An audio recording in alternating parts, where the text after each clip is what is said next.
Welcome to the Human Capital Innovations Podcast, your go-to source for personal, professional, and organizational growth and development. We hope you tune in often for all things people management, organizational development and change, organizational leadership, and social impact related. Maximize your personal and organizational potential with Human Capital Innovations Podcast.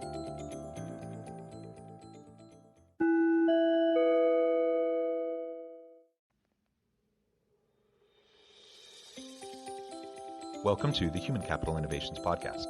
In this HCI podcast episode, I talk with Işılay Çabuk about finding the courage needed to create a life that aligns with our values.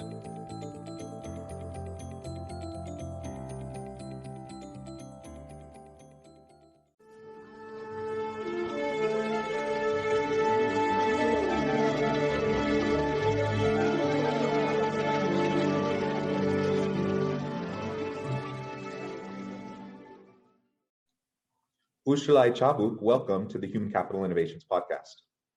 Thank you so much, Jonathan. Thank you for having me. I'm super excited to meet with you and have this opportunity for a conversation. We're going to be focusing on a really important topic, that is finding the courage within ourselves to create a life that aligns with our values. And that may sound obvious, that may sound even simple, but let me tell you, that's a really hard thing to do, and it really does take courage. To get that alignment, to set up the boundaries, to make the connections, and really devote yourself to those meaningful connections in your life in order to find fulfillment and having happiness and joy in your life that aligns with your core values and how you prioritize them. As we get started, I wanted to share Işılay's bio with everybody. Işılay Çabuk is multi-talented and multi-skilled with a diverse education and working background, and has always been aware of her passion for inspiring change in people. Starting out informally coaching team members, colleagues, and friends, Işılay decided to invest in a full-time coaching career to be able to provide her clients with the support they need. In 2016, after finishing her studies of the art of science and coaching, she founded Işılay Çabuk Leadership Coaching. Işılay's executive coaching business is preceded by 15 years of high-level managerial positions at Standard & Poor's Index and Standard & Poor's Rating Services, dealing with international companies and over 100 stock markets. Her Wall Street experiences puts her in a unique position to understand challenges and identify opportunities for business leaders of today.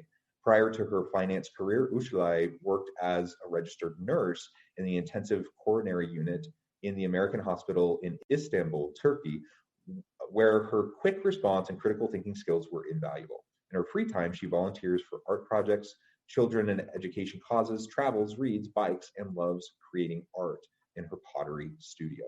What a tremendous background, a diverse background. I love hearing about individuals from around the world and all the unique perspectives they bring to the table, and you are certainly a gem. So thank you for joining me today. Before we launch into the conversation, anything else you would like to share with listeners by way of background or personal context? Thank you so much, Jonathan. This was excellent. I am just excited for the conversation here. You did a great job. I wouldn't do any better than you did. Thank you. Well, great. And are you still located in Istanbul? No, I am in New York. New York. Wonderful. I am in New York. I have been in New York for about now 30 years. Mm-hmm. I was in Istanbul after COVID hit us. I spent 5 months in Istanbul. I kind of look into situation as an opportunity to be with my family in Istanbul. Yeah. Well, that's wonderful. And that's a place that I definitely want to visit. I've never been. Hopefully one day, yes. Someday. Well, wonderful. As we get started, let's talk a little bit about courage. You talked a lot about courage, the courage needed to create a life that aligns with our values. Why do you think it takes courage to do that? Shouldn't that be something that just kind of naturally happens, as we live our lives, we find out what we enjoy, what we're good at, we have our values, we have our priorities, and then we just kind of live according to those? Why isn't that the way it works? Very good question. It works when we're aligned with our values. Then nothing needs to be happen in terms of an action that will take courage. courage will be needed only when we're not aligned with our values. And how would that be? For instance, if you're a person values happiness at work, that you don't see it just as a work, but you want to really enjoy your work. And if that's not there, that means you're not happy. And here's where courage comes in. What do you do about that? Because it's not easy to switch. It takes courage, not only switching from one sector to another, but from company to company also. So courage comes in when we're not aligned with our values. Yeah, and I think, again, maybe it seems like it shouldn't be that way. You know, part of me thinks, the naive part of me thinks that, you know, of course, everyone just needs to go out and live their best life and don't worry about external pressures and expectations put on you by others. And whatever you feel is important, chase that, do that, chase your passion, do what you enjoy. Yet, you know, that is a rather naive kind of, and it's probably a rather privileged kind of a mentality. And so many people find themselves in really difficult situations where they feel trapped, where they don't feel like they have the option, right, to really chase down their dreams or to make a huge career shift because they wake up one day and they realize they hate what they're doing every day. It's one thing to sit back and say, oh, I just need to be brave and take a leap of faith and take the risk and things will work out. It's wonderful for me to be able to say that. It sounds inspiring and everything. But in the reality, the lived experience of individuals where they're trying to pay a mortgage and keep food on the table and, you know, send their kids to college, you know, it's intense pressure. And so when I think of why it really takes courage, I mean, those are all the reasons that come to my mind. It really can be difficult to upend your identity. So much of our identity is wrapped up in our career and then how we see ourselves at work. And if you're 20 years into a career and then all of a sudden you decide, I really don't like this, well, what do? You switch companies, you switch industries, you completely switch careers. You have to reinvent yourself. That is scary stuff, right? And it's disruptive at the core of who you are as a person and your own identity. So when I take a step back and I think about it from that point of view, you know, I can start to realize why it can be so hard for people, whether it's systemic kind of societal pressures, whether it's family pressures, personal identity issues, whatever. It's hard to really align your day-to-day, your personal life, your work life with the way we want to live our life according to our values. Absolutely. I hear you say some people think that I'm stuck here. There's no choice. And this is what I always tell my clients, actually. There's always a choice.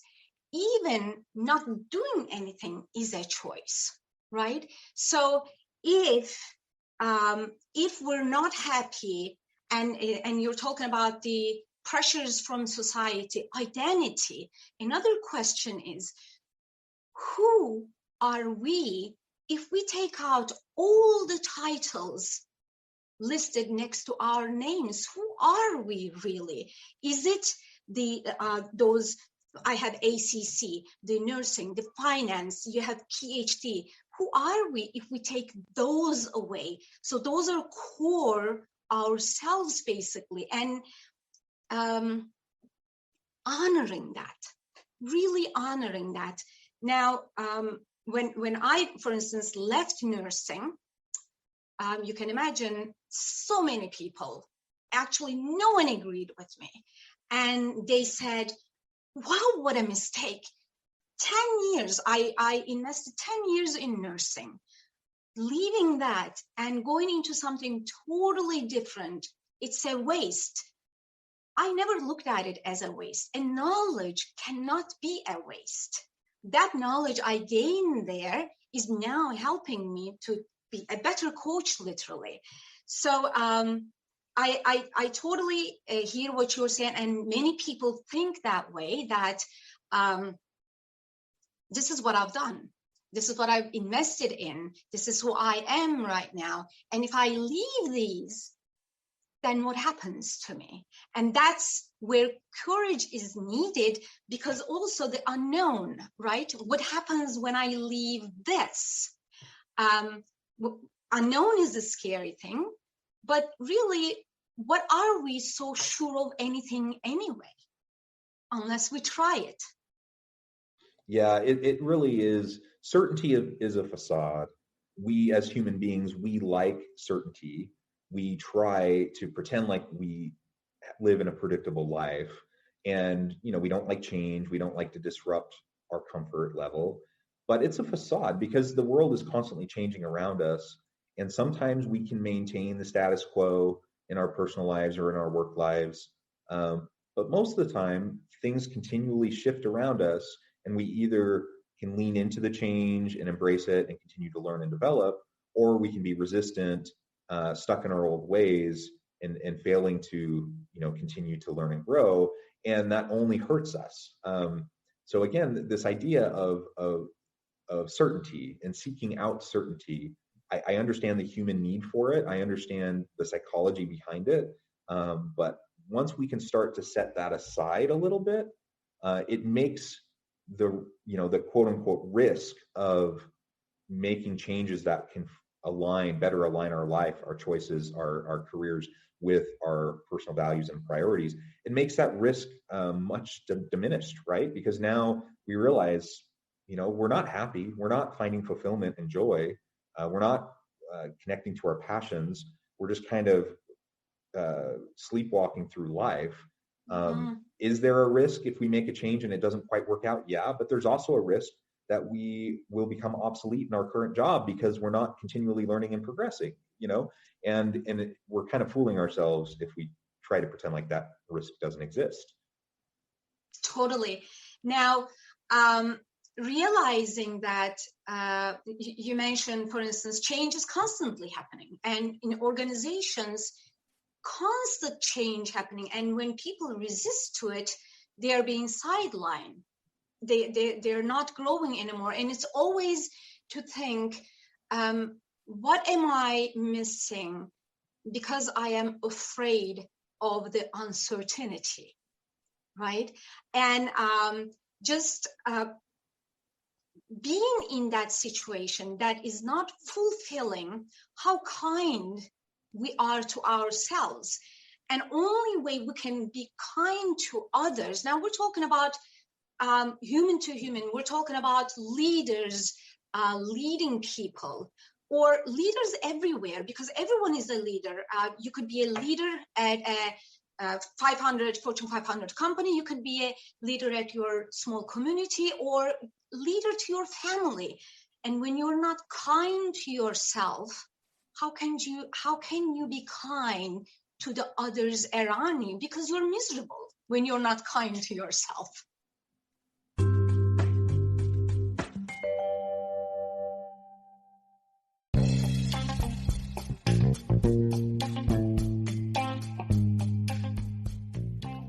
I'm excited to announce the publication of my new book from HCI Press, The Alchemy of Truly Remarkable Leadership: Ordinary, Everyday Actions that Produce Extraordinary Results. Consider how the nature of work has shifted over the past 50 years. With increased globalization, rapid technological advancement, and the shift in economic composition, the average job of today looks very different than the average job of 50 years ago. What will the jobs and organizations of tomorrow look like? Moreover, what does this all mean for organizational leaders? What are the core competencies and capabilities of organizations and their leadership that are prepared for continued disruption and geopolitical and socioeconomic shifts? Regardless of what the future holds, increasingly, leaders need to be socially minded, data-driven, decisive, champions of talent, and disruptors of the traditional notions of leadership, teams, organizations, and work. The Alchemy of Truly Remarkable Leadership will help you to explore your own leadership competencies and capabilities and consider ways to apply and implement them into your workplace and personal life.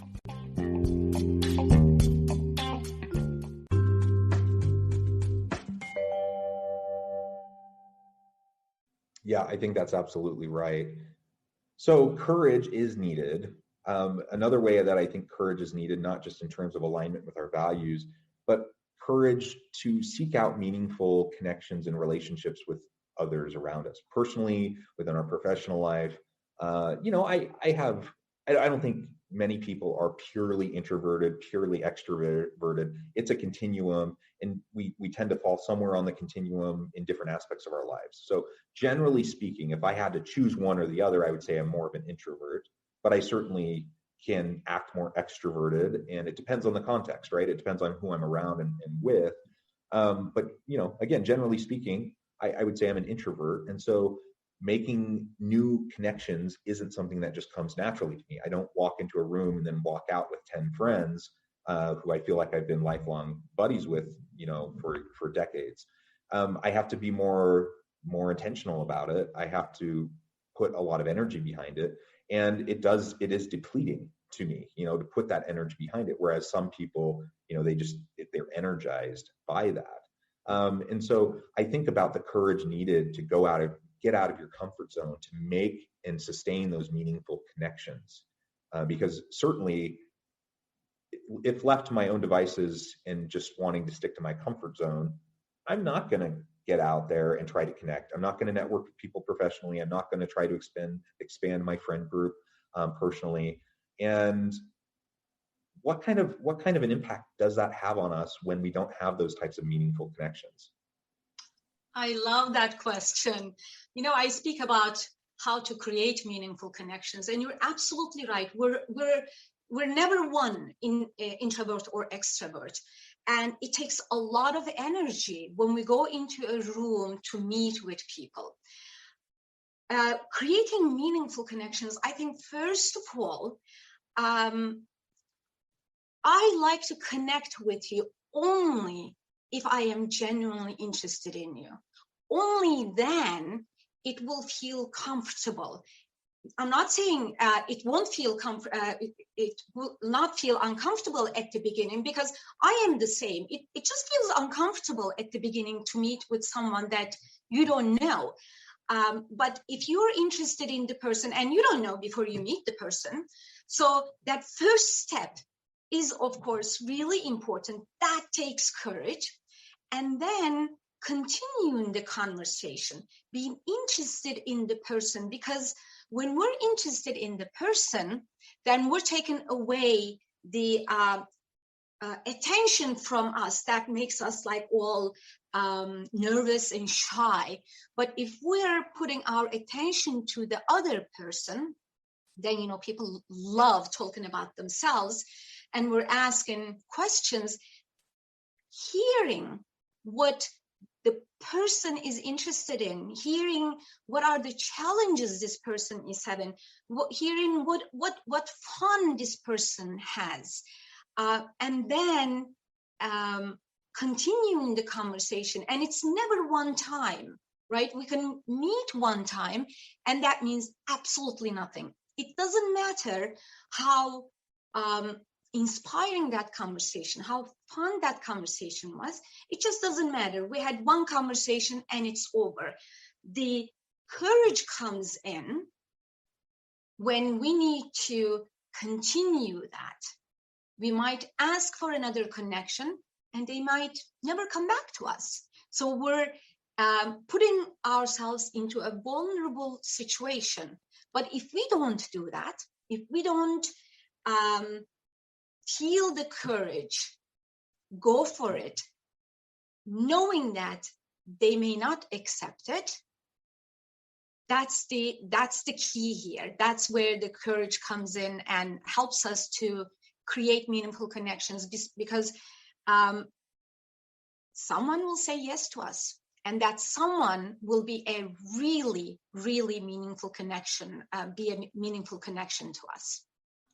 Yeah, and timing matters, and sometimes it just has nothing to do with anything other than it's not good timing, right?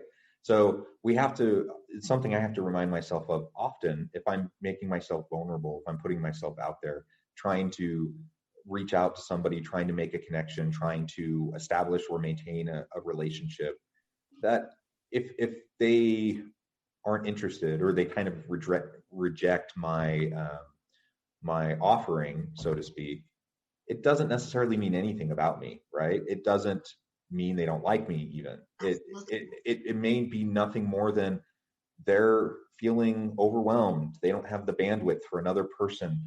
They maybe, you know, they just have other stuff going on that they can't focus on whatever you're trying to offer them or how you're trying to help them. And so I have to remind myself of that often. I just can't take it personally. I put myself out there, be vulnerable. Sometimes it'll work out, sometimes it won't. But if I continually kind of get myself into that headspace of just trying to make meaningful connections with those around me and everything that goes along with that, listening intently, being generous with praise and thanks, never suppressing a kind thought, being service oriented, you know, all those types of things, it becomes part of who you are, and you just do it. And then if people reciprocate or not, it doesn't really matter, because you're finding fulfillment through the actions and the behaviors that you're doing, regardless of how people respond to you. Regardless, that's the key word here, right? So it is not taking it personally. I reached out to you. I reached out to someone else as a friend or as a coworker, and the person didn't come back to me. That has nothing to do with me, just like you said. Now, the compassion here is needed, the kindness. Instead of thinking, oh, I approached this person and they never come back to me, maybe ask another question later on to find out what is going on. So the compassion comes into play here, because we don't know what is going on with those people. So when we don't take it personally, now it's easier to do it again, because we're focusing on what is in our control. I have the control of reaching out. That's in my control. The rest is not. And if I am focused on what's in control rather than what's not, then it, as a whole, it also creates happiness in me. I don't know if I explained it right. Yep, absolutely. I think that makes a lot of sense. And I think with all of this, it comes back to when we think about leadership in organizations. Most people listening to this podcast are trying to figure out how can they lead their people better? How can they make an impact? And it does start with us, right? We have to align our actions with our values. We have to find our passion. We need to find our purpose. And we need to live authentically and then model that for our people, because then that gives them the permission to also live authentically, to be their whole self, to bring that to the workplace, and ultimately to have better connection with their own personal values. That's what we want. And so as a leader, I need to be supportive of my people. I need to model that kind of behavior, that kind of a mindset for my people. And then ultimately, they're going to be able to learn and grow, just like I hope that I'm learning and growing. And then we create a dynamic team environment, a workplace environment of perpetual, sustainable growth, development, and connection to our whole authentic selves and our passions. Yeah, sustainable growth. As leaders, our job is to create other leaders. Simple as that. And as you said, being a role model. If we make this environment safe, I mean, this is maybe cliche, but that is true. If we make it safe, if we are the role model, we don't even need to say anything. Just like kids to parents thing. We don't have to preach, but just do it, be a role model so everyone else can do it, and everyone else feel courageous and vulnerable and authentic. Absolutely. Yeah. Yes, wonderful. Well, it has been a real pleasure talking with you. The time has flown by. I want to be respectful of your time, but we've only just scratched the surface. I would love to have you back on the podcast anytime so we could continue the conversation. But before we close today, I did want to give you a chance to share with listeners how they can get connected with you, find out more about your work, your coaching, and then give us the last word on the topic. So the last word I'm going to say, whatever is your intention, pay attention to your intention, and then look into it, how ecological that is for the people around you, for the world in general. Surround yourself with people who supports you and meaningful connections, and never quit. Never quit. Whatever you decided, go for it. That's my last words. And I can be reached at, I'm same everywhere. My website is ışılayçabuk.com. My LinkedIn is Işılay Çabuk.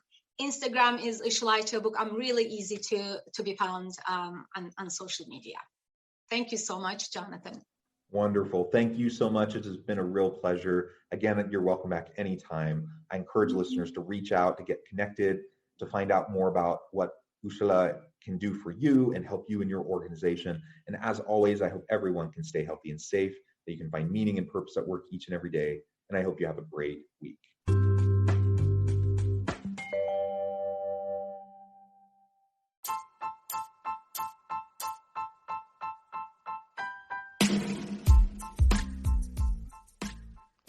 We are excited about the launch of HCI's new magazine, Human Capital Leadership. Human Capital Leadership is a free, interactive e-magazine designed to help individuals, leaders, and organizations find innovative approaches to maximize their human capital potential. We will be publishing issues quarterly in August, November, February, and May. Check out the first issue and let us know what you think.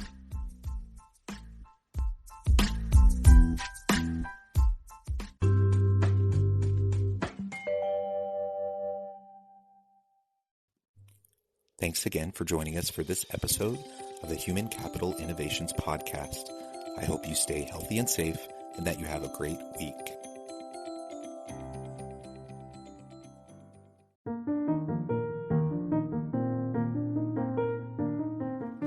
Check out our new weekly LinkedIn newsletter, Alchemizing Human Capital, exploring industry trends via original research and interviews with executives and thought leaders from across the globe.